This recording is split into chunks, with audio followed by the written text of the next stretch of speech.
Bonjour et bienvenue. Vérifions le matériel pour aujourd'hui. J'ai mes lunettes, j'ai ma calculette. Vous devez aussi avoir votre calculette parce que je voudrais que vous fassiez le calcul en même temps que moi, comme je l'ai fait au tableau.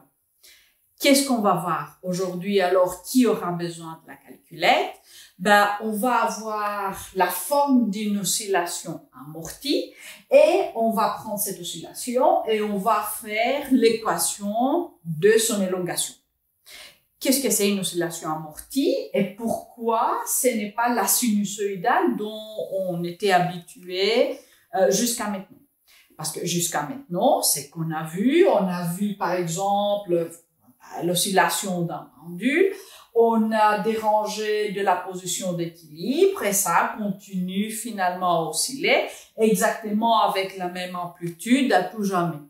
Or que vous connaissez par expérience que ça ne se produit pas. Pourquoi? Parce que la vie est pleine de frottements, pleine de forces de résistance qui vont faire que ces pendules, petit à petit, va perdre de l'amplitude, va perdre de l'énergie qui va partir sous forme de chaleur vers l'environnement et avec cette amplitude qui va diminuer, finalement, l'oscillation va s'atténuer et va s'arrêter à un certain moment. C'est ça, ce qui est finalement, en fait, une vraie oscillation. Une oscillation, c'est qu'on appelle amorti. Amorti, ça veut dire qu'on perd de l'énergie et ça, on le voit avec une perte d'amplitude d'un cycle à l'autre. Alors, vous voyez d'en bas comme aussi d'en haut, on a une perte qui ressemble à une équation exponentielle. Et en effet, pour certaines forces de résistance, cette courbe va être vraiment une exponentielle sur base de E. Je vous explique. Alors, pourquoi une oscillation va perdre finalement d'amplitude? Parce qu'il y a différentes forces de résistance. Qu'est-ce qu'on a? On a la force, par exemple, des frottements, on a la force de la résistance, de l'air ou de l'eau, et ça va enlever. On a aussi la résistance dans un circuit électrique. Par effet Joule, on va perdre quand même pas mal d'énergie. Et alors, grâce à tout ça, l'amplitude va diminuer. Maintenant, pour des forces de résistance dont la forme, ok, je vais noter, alors force de résistance, dont la forme va être la masse, par exemple, fois un facteur, je vais noter bêta, fois la vitesse, et alors cette enveloppe qui va nous donner l'amplitude, comment l'amplitude va diminuer avec le temps, c'est effectivement une exponentielle sur base de E. Maintenant, vous reconnaissez que pas toutes les forces finalement vont être proportionnelles à la vitesse, mais pour la plupart des applications qu'on va faire en classe, c'est une approximation quand même qui n'est pas très loin de la vérité de ce qu'on va voir. En tout cas, on va voir dans une région limitée, et dans une région limitée, on peut voir que ça, c'est une quand même belle approximation. Alors, pour des forces qui ont une telle forme, et ça c'est pas l'angle, ça c'est le proportionnel, c'est qu'on aura une amplitude qui va diminuer avec le temps sous l'équation à 0, voilà, la première amplitude, vous pouvez mettre à 1, ça dépend comment vous comptez, fois E, moins, alors, bêta, demi, fois T, fois le temps. Mettons, dans certains livres, c'est bêta demi, vous le voyez gamma, ou ces facteurs bêta demi, vous les voyez comme bêta. Maintenant, peu importe si vous appelez ça bêta ou gamma, etc., c'est qu'on va faire, notre travail aujourd'hui, on va trouver exactement ces facteurs. On en aura besoin pour faire l'équation finalement de l'oscillation. Parce que l'équation pour l'oscillation amortie, ça va nous donner, ça va être cette partie qui va nous donner l'amplitude, et fois la sinusoïdale. Vous voyez que ça, c'est une sinusoïdale. On ne perd pas, en fait, cette partie sinusoïdale de nos équations. Et alors, on aura l'amplitude fois la sinusoïdale. Ce qui veut dire qu'on aura à faire exactement le même boulot qu'on a fait l'autre jour pour trouver l'équation d'un mouvement harmonique simple par son image. Maintenant, on aura la même chose avec une image qui nous vient d'un oscilloscope, d'un capteur, par exemple, de position. Mais cette fois-ci, on n'aura pas seulement l'amplitude initiale fois la sinusoïdale, mais on aura l'amplitude initiale fois les facteurs qui vont nous donner la baisse d'amplitude fois les facteurs sinusoïdales. Je vais noter toute l'équation ici et après, on va commencer à travailler. Alors, l'élongation avec le temps, ça va varier. On a l'amplitude qui, cette fois-ci, ça va être en fait pas seulement l'amplitude première, mais les facteurs d'amortissement fois le sinus de oméga t plus la phase initiale, la phase à l'origine, phi 0.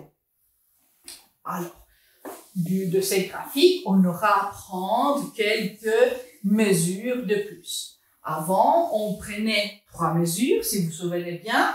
On prenait l'amplitude, on prenait l'endroit où l'oscillation commence et on prenait aussi la période. Maintenant, ce n'est pas beaucoup plus difficile. Ce qu'on va faire, c'est qu'on va prendre une amplitude et une deuxième amplitude, soit à l'oscillation un cycle après, soit quelques cycles après. Ça dépend de ce que l'exercice nous donne. Alors, commençons directement par quelques mesures. L'amplitude est toujours positive.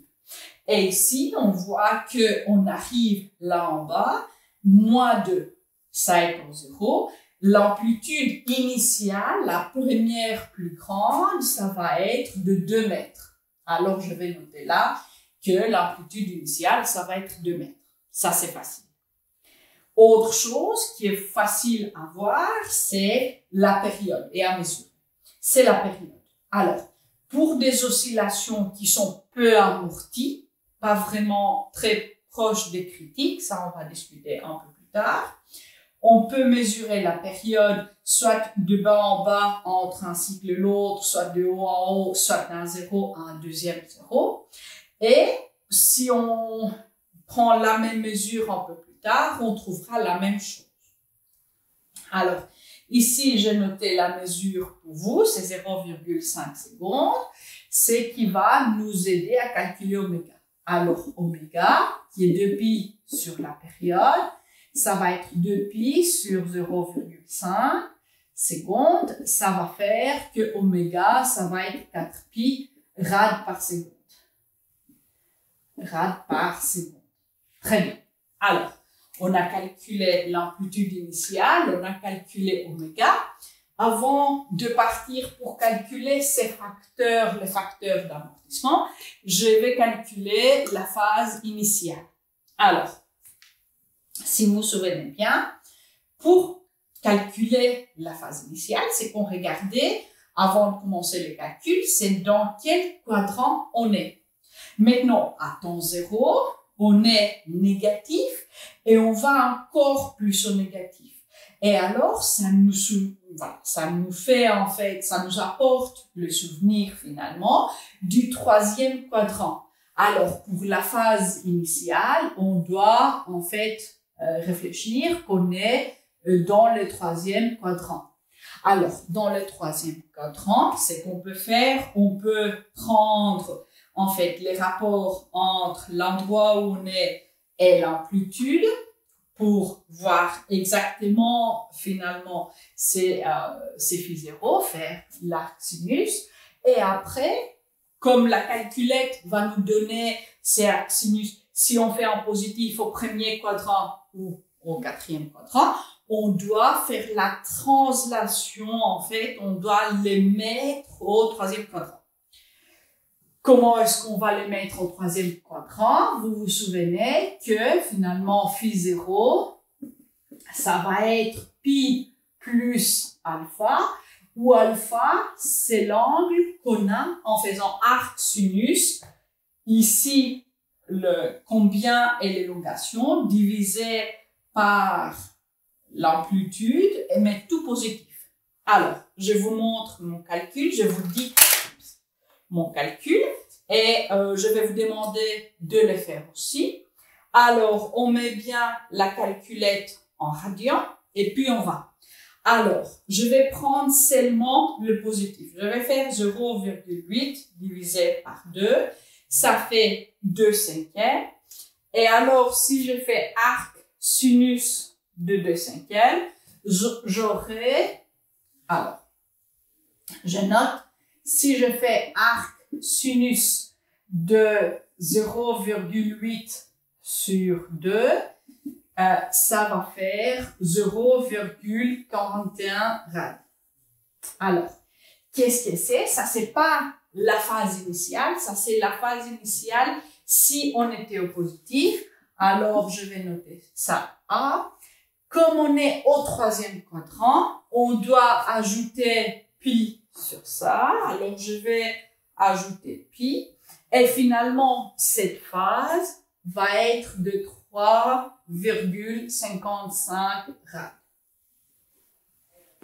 Si je suis allé un peu trop vite, s'il vous plaît, regardez l'autre vidéo où on a expliqué comment trouver la phase à l'origine et refaites les exercices. Ça veut dire que vous avez besoin d'un peu plus d'entraînement. Alors, on a l'amplitude, on a oméga, je vais passer ceci. On a la phase à l'origine. Alors, la seule chose qui nous reste, c'est ces facteurs d'amortissement. Comment est-ce qu'on va faire ces facteurs d'amortissement? C'est qu'on va prendre la comparaison entre A0, qui est ici, et A1. Maintenant, on avait dit que l'amplitude 1, ça va être A0 fois E moins bêta demi fois les temps. Et les temps entre ces deux va être une période. Et la période, ça va être 0,5. Alors, je résout ceci. On va faire A1 sur A0. C'est E moins, alors la période c'est 0,5 fois 2 c'est 1. Alors, c'est, dans ce cas, c'est moins bêta. Pour enlever les moins, ce que je vais faire, je vais retourner cette fraction. Alors, A0 sur A1, c'est E sur bêta. Comment on résout cette équation? Ben, on fait les logarithmes de deux côtés. Alors, on a logarithme n'est pas rien, l'amplitude 0 sur amplitude 1, ça va être égal à ces chiffres, en fait, bêta. On prend la calculette et on fait les calculs. À 0, on met tout en positif, c'est 2. Le 1, c'est 1,2. Attention, vous voyez, je ne prends pas l'amplitude ici et ici, ça c'est moitié cycle. Je prends bien l'amplitude avec le prochain cycle. Si on prenait ici, on devait prendre moitié période. Et bien sûr, enlever les signes. Comme ici, on est dans le négatif et là, on est dans le positif. Alors, on fait, ça c'est 2, ça c'est, selon notre graphique ici, 1 moins 1,2, mais on prend à l'absolu 1,2. Ça va donner quelque chose et puis on fait le logarithme de ça et qui est 0,51. Maintenant qu'on a aussi le bêta, on a tout pour mettre cette équation dans l'ordre. Ça veut dire, on va remplacer toutes ces mesures qu'on a prises dans l'équation générique que je vous ai présentée là. On a x de t et l'amplitude qui est 2 fois E moins, alors on a bêta demi. Je vais faire 0,51 divisé par 2. Ça va faire 0,255 fois le temps fois sinus, et on a 4 pi t, parce que je remplace oméga, plus 3,55 rad. Et voici notre équation. Et c'est avec cette équation qu'on peut après, étant donné un temps, on peut trouver quelle va être l'élongation dans un temps plus tardif. On va faire un exemple. Mais on va faire l'exemple une fois que j'ai fini ceci parce que j'ai oublié de mettre l'unité. Alors, ces bêta, c'est mesure en quoi? Ben, c'est mesure en secondes moins 1. Vous pouvez bien sûr l'appeler Hertz parce que 1 sur seconde, c'est l'Hertz. Faisons un petit calcul pour trouver par exemple quelle va être l'élongation à, que sais-je, 4 secondes. Ok, c'est un chiffre à hasard. Ça va être 2 fois E moins 0,255 fois 4 fois sinus 4 pi fois 4 plus 3,55. Ok? Alors, ça, en fait, c'est un multiple de 2 pi. Alors, finalement, ça ne va pas changer l'élongation. Ça seulement va additionner d'autres cycles. Et alors, allons faire les calculs pour chaque partie différemment. Alors, je vais d'abord faire ceci, moins 0,255 fois 4. Et ça, je vais les mettre sur E. Et alors, ces facteurs, maintenant, ça va me donner 0,36. Ces facteurs. Et ces sinus ici, normalement, finalement, ça doit en fait nous faire revenir à ce niveau qu'on était là. Alors, on est à 4, finalement, à 4 secondes de là. Et alors, sinus de 3,55, c'est moins 0, on peut approximer à 4 parce que c'est 39,7. Et alors, on peut faire moins 4. Et en tout, on a 2 fois 0,36 fois 0,4. Alors, c'est moins 0,288. Et ça, c'était mètre parce qu'on avait dit que ici, c'était l'élongation en mètre d'une oscillation mécanique amortie. Alors, je vous ai montré comment faire pour calculer finalement tout le nécessaire pour sortir l'équation amortie. On a même appliqué ceci pour un temps précis. Je vais vous laisser un défi, mais pas dessiné comme ça. Je vais vous envoyer une image d'oscilloscope pour faire 1 ou 2 exemples là-dessus. Vous pouvez m'envoyer pour avoir des points bonus. Mais je vous demande en fait de travailler là-dessus parce que ça pourrait être dans une entéro, mais en tout cas quand même c'est une compétence qui montre que à la fois vous maîtrisez la partie ça qui est le mouvement harmonique simple et finalement les facteurs qui vont nous donner l'amortissement de l'amplitude. Je vous laisse, mais je vous retrouve à très bientôt pour parler finalement de combien on perd, mon anglais revient, combien on perd en énergie, parce que ça c'est très important pour savoir finalement quand l'oscillation va s'arrêter. Je vous dis au revoir et à très bientôt. Ciao!